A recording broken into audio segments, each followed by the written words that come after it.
Today's lecture will be on the Indian Councils Act of 1909 of Module 5 Constitutional History of India.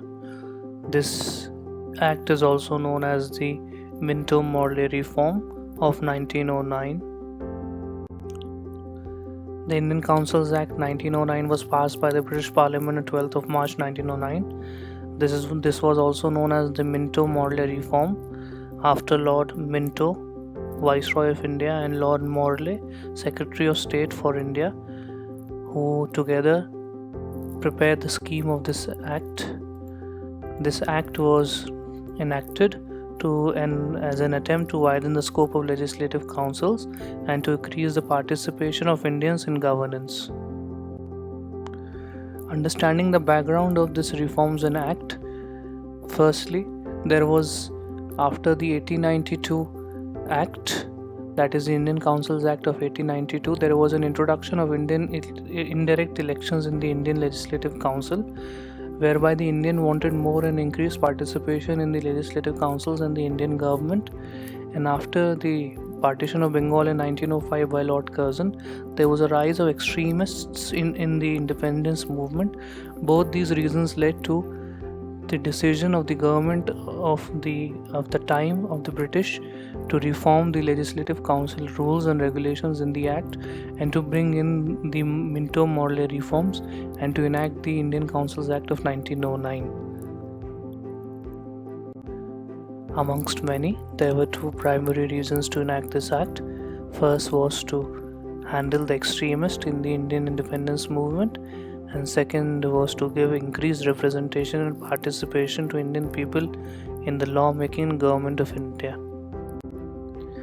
The features of this act were expansion of the legislative councils. The number of the members of the Central Legislative Council were raised from 16 to 60. As we can see in the Executive Council of the 1892, the number of members were only 16, which were nominated through indirect election. Now in this act, it was raised to 60. Introduction of separate electorate for Hindus and Muslims. This means that only Hindus can vote for Hindus and Muslims can vote for Muslims. This means that only Muslims can stand representative of Muslim people and Hindus can stand representative of Hindu people. This was the first time separate electorate was introduced in India.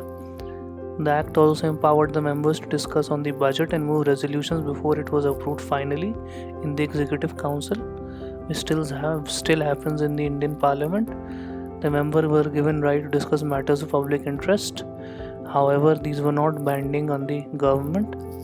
Rules were framed under the Act for the discussions of matter of general public interest in the legislative councils. However, no discussions can be done on matters which affected the foreign relations of India with other countries and other states. The significance of this act is very important because this was after a long struggle of independence and after a long struggle for reformation by many people in the Indian independence movement.